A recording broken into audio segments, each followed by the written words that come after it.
Dilip Ghosh's convoy has been attacked in Cooch Behar, and that's the story that we're breaking at this hour. The attack on Dilip Ghosh's vehicle in Sitalkuchi in fact has taken place. The polls for Sitalkuchi, the fourth phase elections is on, and Dilip Ghosh was wearing a helmet inside his car, as you can see from these pictures. So we have Dilip Ghosh wearing a helmet inside his car as his car was attacked. Going across straight to Prime Minister Narendra Modi, who is speaking right now. Let's take a listen. अच्छी चल रही हो ये परीक्षा पे चर्चा का पहला वर्चुअल एडिशन है। अब जानते हैं हम पिछले 1 साल से कोरोना के बीच जी रहे हैं और उसके कारण हर किसी को नया नया इनोवेशन करना पड़ रहा है। मुझे भी आप लोगों से मिलने का मोह इस बार छोड़ना पड़ रहा है और मुझे भी एक नए फॉर्मेट में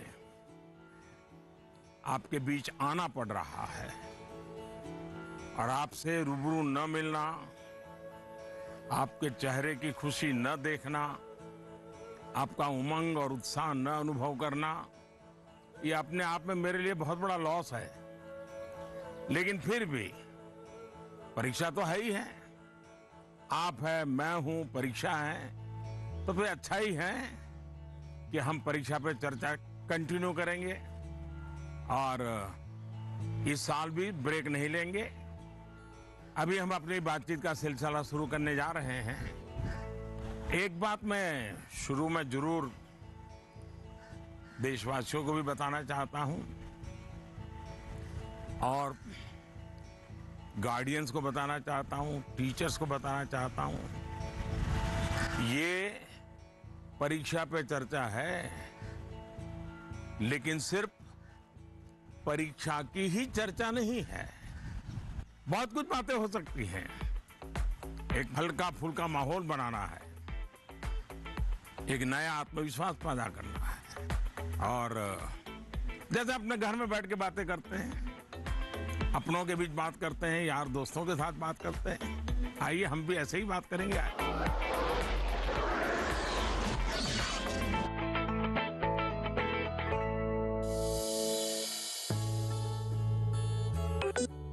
नमस्कार ऑनरेबल पीएम सर। नमस्कार। मेरा नाम एन पल्लवी है। मैं 9वीं कक्षा पढ़ रही हूँ। सर, हम अक्सर ऐसा महसूस करते हैं कि पूरा साल पढ़ाई ठीक चल रही होती है, लेकिन जैसे ही परीक्षा निकट आती है बहुत ही तनावपूर्ण स्थिति हो जाती है। कृपया इसके लिए कोई उपाय बताइए सर। बहुत धन्यवाद सर। धन्यवाद पल्लवी। मुझे बताया गया है कि इसी तरह का और भी एक सवाल है। सादर अभिनंदन आदरणीय प्रधानमंत्री जी। मेरा नाम अर्पण पांडे है। मैं global Indian international school Kuala Lumpur Malaysia में 12वीं कक्षा का छात्र हूँ। मैं आपसे अपनी भावी भविष्य की सफलता हेतु एक प्रश्न के उत्तर की आकांक्षा करता हूँ और आशा करता हूँ कि आप इसमें मेरा मार्गदर्शन करेंगे। मेरा प्रश्न है, परीक्षा की तैयारी के दौरान हमारे मन में आने वाले भय और तनाव से हम कैसे उभरे? कि क्या होगा अगर अच्छे अंक और अच्छा कॉलेज मिलेगा या नहीं? धन्यवाद। पल्लवी, अर्पण, देखिए आप जब ये फियर की, डर की बात करते हैं तो मुझे भी डर लग जाता है। अरे ऐसी कौन सी बात है जिसके लिए डरना चाहिए? क्या पहली बार एग्जाम देने जा रहे हो क्या पहले कभी एग्जाम दी नहीं? क्या आपको मालूम नहीं था कि मार्च महीने, अप्रैल महीने में एग्जाम आती है? सब पता है, पहले से पता है, साल भर पहले से पता है।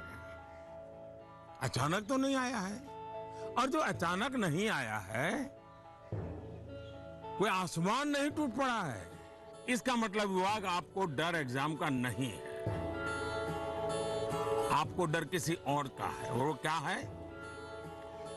आपके आसपास एक माहौल बना दिया गया है कि यही एग्जाम सब कुछ है, यही जिंदगी है और इसके लिए पूरा सामाजिक वातावरण, कभी कभी स्कूल का वातावरण भी, कभी कभी माँ बाप भी, कभी अपने रिश्तेदार भी एक ऐसा माहौल बना देते हैं, ऐसी चर्चा करते हैं कि जैसे कोई बहुत बड़ी घटना से आपको गुजरना है, बहुत बड़े संकट से गुजरना है।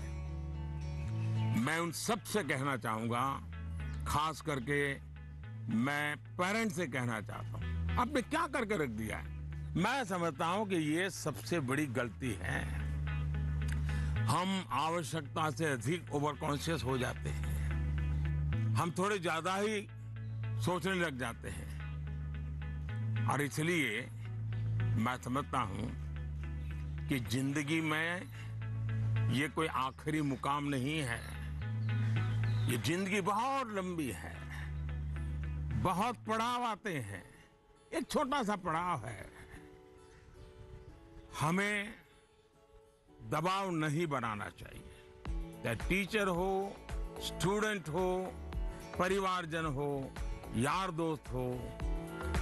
अगर बाहर का दबाव कम हो गया, खत्म हो गया, तो एग्जाम का दबाव कभी महसूस नहीं होगा। कॉन्फिडेंस फलेगा, फूलेगा, प्रेशर रिलीज हो जाएगा, डिक्रीज हो जाएगा, और बच्चों को घर में सहज तनाव मुक्त जीना चाहिए। छोटी मोटी हल्की फुल्की बातें जो रोज करते थे वैसी करनी चाहिए। देखिए दोस्तों, पहले क्या होता था, पहले माँ बाप बच्चों के साथ ज्यादा इन्वॉल्व रहते थे और सहज भी रहते थे और कई विषयों पर इन्वॉल्व रहते थे। आज जो भी इन्वॉल्व रहते हैं वो ज्यादातर कैरियर, एग्जाम, पढ़ाई, किताब, सिलेबस, मैं उसको सिर्फ इन्वॉल्वमेंट नहीं मानता हूं। और इससे इन्हें अपने बच्चों के असली सामर्थ्य का पता नहीं होता है।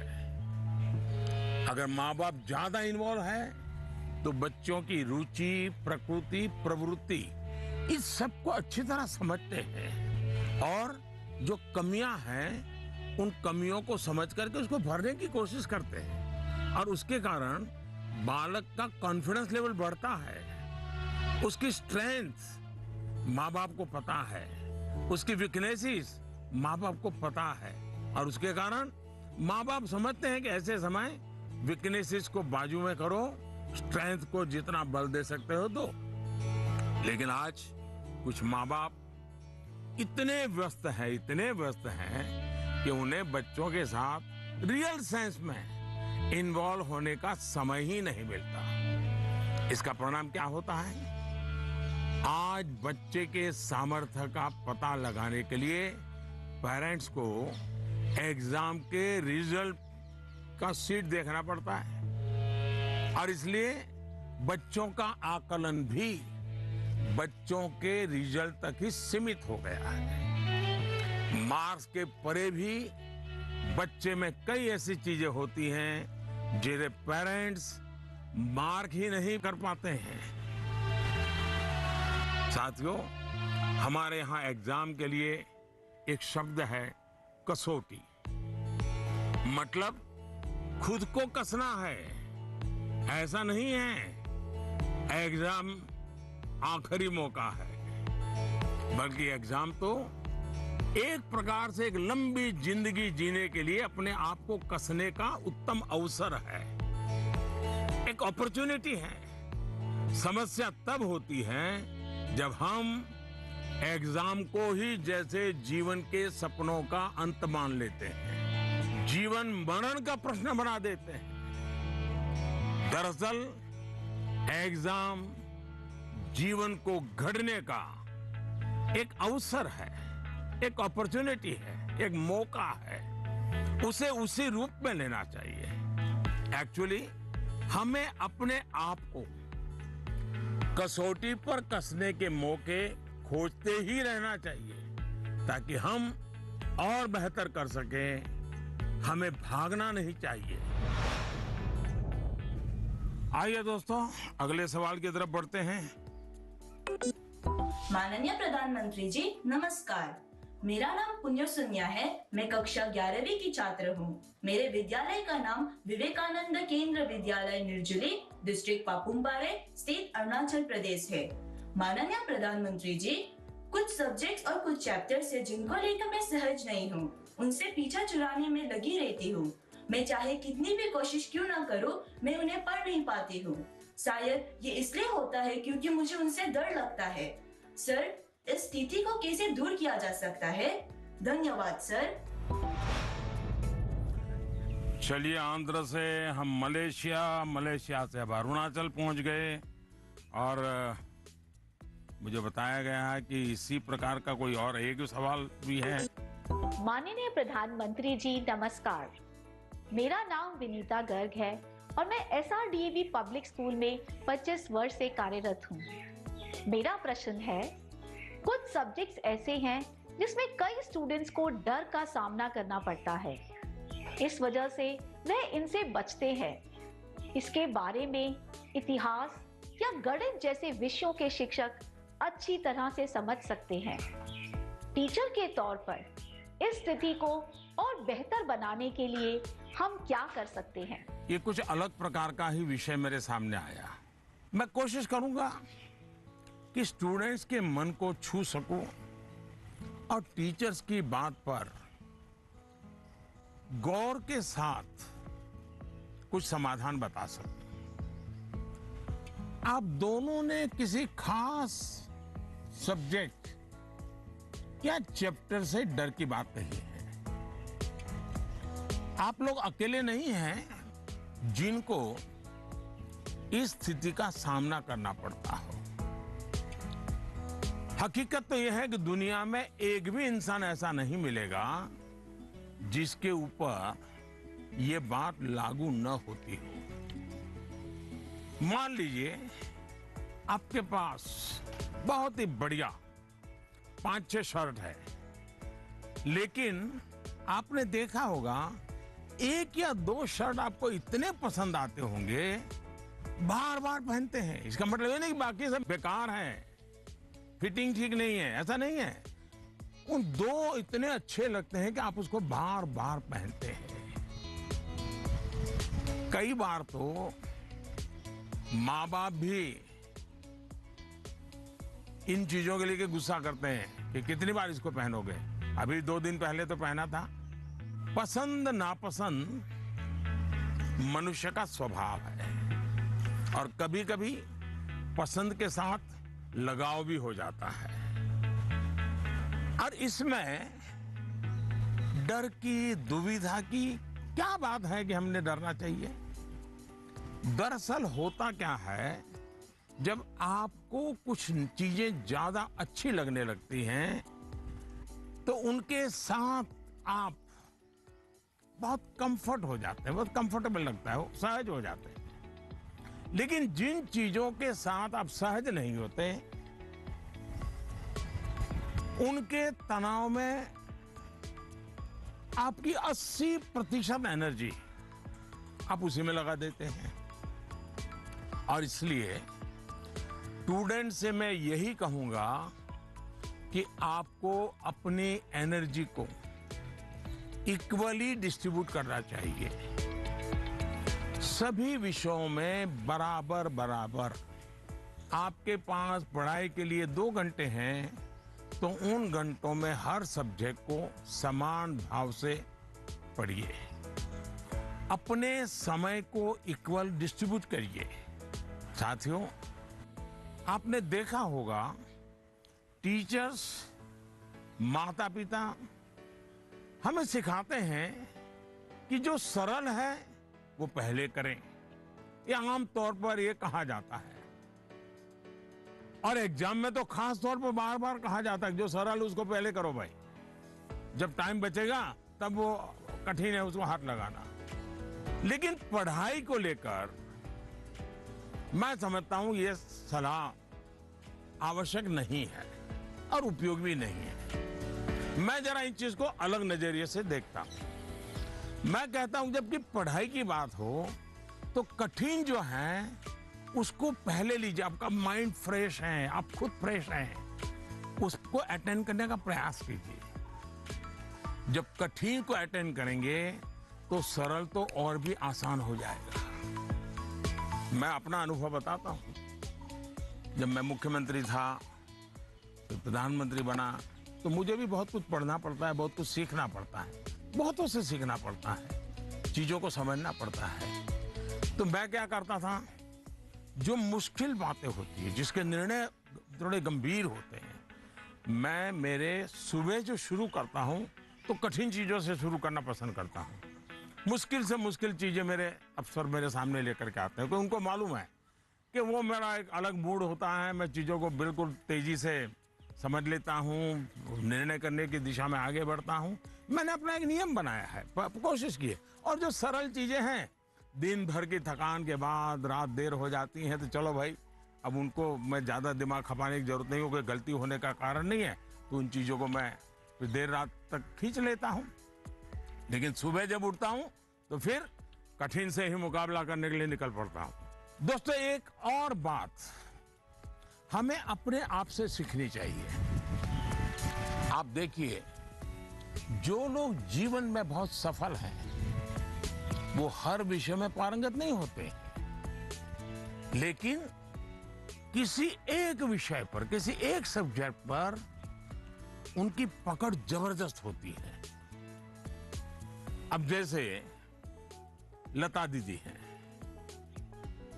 लता मंगेशकर जी की पूरे दुनिया में नाम है, हिंदुस्तान के हर जुबान पे नाम है। लेकिन अगर कोई जाकर के उनको कहे कि आज हमारे क्लास में आइए और ज्योग्राफी पढ़ाइए, हो सकता है वो न भी पढ़ा भी पाए, मैं नहीं जानता हूं कि वो पढ़ा पाए न पढ़ा पाए, लेकिन लता जी की महारत ज्योग्राफी में शायद न भी हो, लेकिन संगीत की दुनिया में उन्होंने जो किया हुआ है, एक विषय पर जिस प्रकार से अपना जीवन खपा दिया है, आज वो हर एक के लिए प्रेरणा का कारण बन गई है। और इसलिए आपको भले कुछ सब्जेक्ट मुश्किल लगते हो, ये कोई आपके जीवन में कोई कमी नहीं है। आप बस ये ध्यान रखिए कि इस मुश्किल लगने वाले सब्जेक्ट की पढ़ाई से खुद को दूर मत कीजिए, उसे भागिए मत। वहीं टीचर्स के लिए मेरी सलाह ये है, वो विद्यार्थियों से उनको टाइम मैनेजमेंट के संबंध में, उसके तौर तरीके संबंध में, सिलेबस के बाहर जाकर के भी कभी उनसे बातें करें, उनसे चर्चा करें, उनको गाइड करें। विद्यार्थियों को टोकने के बजाय उन्हें गाइड करें। टोकना, रोकना, उसका प्रभाव मन पे और ज्यादा नेगेटिव फैलता है। प्रोत्साहित करने से वो कॉन्सेंट्रेटेड ताकत के रूप में कन्वर्ट हो जाता है। कुछ बातें क्लास में सार्वजनिक तौर पर जरूर कहें, ताकि सबका प्रबोधन होगा। लेकिन बहुत सी बातें ऐसी होती हैं, जब किसी एक बच्चे को बुला करके चलते चलते थोड़ा सर पे हाथ रख करके बहुत ही प्यार से कहें, देखो भैया, तुम इतने बढ़िया करते हो, जरा देखो इसको जरा थोड़ा ये कर लीजिए, देखिए तुम्हारे में बहुत बड़ी ताकत है, आप देखिए ये बहुत काम आएगा, बहुत काम आएगा। एक काम करिएगा, आपके जीवन में ऐसी कौन सी बातें थी जो कभी आपको बहुत कठिन लगती थी और आज आप उसको बड़ी सहजता से कर पा रहे हैं? ऐसे कुछ कामों की लिस्ट बनाइएगा। जैसे साइकिल चलाना कभी आपको कठिन लगा होगा, लेकिन अब वही काम आप बहुत सरलता से करते लेते होंगे। कभी तैरने की बात आई होगी, बहुत डर लगा होगा, उतरने से भी डर लगा होगा, लेकिन आप अच्छे तरह आज तैरना सीख गए होंगे। मतलब जो कठिन था उसको आपने कन्वर्ट कर दिया। आपके जीवन में ऐसी सैकड़ों चीजें होगी, अगर आप ये याद करके जरा किसी कागज पर लिख लेंगे तो कभी आपको किसी को भी, मुझसे भी कठिन वाला सवाल पूछना ही नहीं पड़ेगा, क्योंकि कभी कोई चीज आपको कठिन लगेगी ही नहीं। मुझ पे भरोसा कीजिए दोस्तों, एक बार करके देखिए। Honorable Prime Minister ji, vanakkam. Vanakkam, I am Neil vanakkam. Anand, studying 12th standard in Vivekananda Kendra Vidyalaya Metric Higher Secondary School, Kanyakumari. Dear sir, during this pandemic situation, after the online classes, we all get more free time than usual. I would like to know how can we make the best use of our free time. My thanks to our Honorable Prime Minister for giving this opportunity. Vanakkam. Mummy papa को पता चलेगा ना कि आप परीक्षा के समय में खाली समय की बात कर रहे हैं, तो फिर देखिए क्या क्या होता है। खैर, मुझे ये सवाल बहुत अच्छा लगा कि आप एग्जाम के समय भी खाली समय पर ध्यान दे रहे हैं, खाली समय पे चर्चा कर रहे हैं। देखिए दोस्तों, खाली समय, इसको खाली मत समझिए, ये खजाना है, खजाना। खाली समय एक सौभाग्य है, खाली समय एक अवसर है। आपकी दिनचर्या में खाली समय के पल होने ही चाहिए, वरना तो जिंदगी एक रोबोट जैसी हो जाती है। दरअसल खाली समय दो तरह के हो सकते हैं।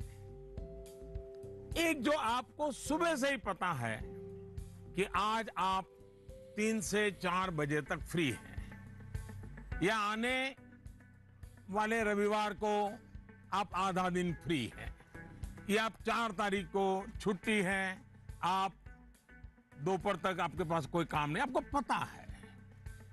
लेकिन दूसरा वो जिसका पता आपको लास्ट मोमेंट में चलता है। अगर आपको पहले से ही पता है कि मेरे पास खाली समय है, तो आप अपने पेरेंट्स या अपने बहन भाई से कह सकते हैं कि मैं आपकी हेल्प करूंगा।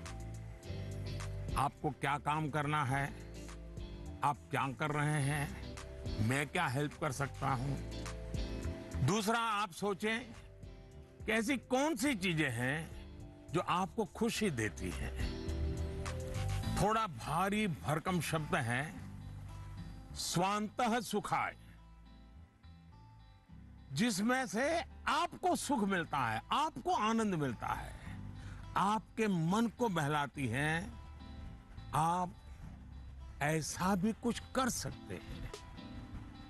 अब आपने मुझे पूछा है, तो मैं भी सोचता हूं कि मैं क्या करना पसंद करता हूं। मैंने अपनी दिनचर्या में ऑब्जर्व किया है कि अगर मुझे थोड़ा सा भी खाली समय मिल जाए, और अगर झूला है, तो मेरा मन करता है कुछ पल में झूले पर जरूर बैठूं। बहुत थकान है और 5 मिनट का भी समय मिल गया, या फिर मैं कोई काम भी कर रहा हूं, तो अपने खाली समय में झूले पर बैठकर, पता नहीं क्या कारण है, लेकिन मेरा मन प्रफुल्लित हो जाता है। जब आप खाली समय अर्न करते हैं, तो आपको उसकी सबसे ज्यादा वैल्यू पता चलती है। इसलिए आपकी लाइफ ऐसी होनी चाहिए कि जब आप खाली समय अर्न करें, तो आपको असीम आनंद दें। यहां यह भी ध्यान रखने की जरूरत है कि खाली समय में किन चीजों से बचना चाहिए, नहीं तो वही चीज सारा समय खा जाएगी, पता भी नहीं चलेगा, और अंत में रिफ्रेश रिलैक्स होने के बजाय आप तंग आ जाएंगे, थकान महसूस करने लगेंगे। एक और मुझे लगता है कि खाली समय में हमें अपनी क्यूरियोसिटी, जिज्ञासा बढ़ाने की और ऐसी कौन सी चीजें हम कर सकते हैं जो शायद बहुत प्रोडक्टिव हो जाएगी। आपके माँ या पिता अगर खाना बना रहे हैं, उसे ऑब्जर्व कीजिए। नई नई चीजों में अंदर जाने का, कुछ नया जानने का, इसका इम्पैक्ट सीधा सीधा दिखाई नहीं देता है, पर जीवन में इसका बहुत बड़ा गहरा प्रभाव होता है। फ्री टाइम का एक और बेस्ट यूज हो सकता है कि आप कुछ गतिविधियों से अपने आप को जोड़ें, जिसमें आप को एक्सप्रेस कर पाए, आपकी यूनिकनेस को बाहर ले आ सके, जिसमें आप अपनी इंडिविजुअलिटी से जुड़ सके। ऐसा करने के बहुत से तरीके हैं और आप भी ऐसे बहुत से तरीके जानते हैं। स्पोर्ट्स हैं, म्यूजिक है, राइटिंग है, पेंटिंग है, स्टोरी राइटिंग है। आप बहुत कुछ कर सकते हैं। अपने थॉट्स को, इमोशंस को एक्सप्रेस करने का एक क्रिएटिव तरीका दीजिए, अवसर दीजिए। नॉलेज का दायरा कई बार वहीं तक सीमित होता है जो आपको उपलब्ध है, जो आपके आसपास है, लेकिन क्रिएटिविटी का दायरा नॉलेज से भी बहुत दूर तक आपको ले जाता है, बहुत विस्तार के फलक पर ले जाता है। क्रिएटिविटी आपको उस क्षेत्र में ले जा सकती है जहां पहले कभी कोई नहीं पहुंचा जो नया हो। हमारे यहाँ कहा जाता है, जहां न पहुंचे रवि वहां पहुंचे कवि। ये क्रिएटिविटी की तो बात है।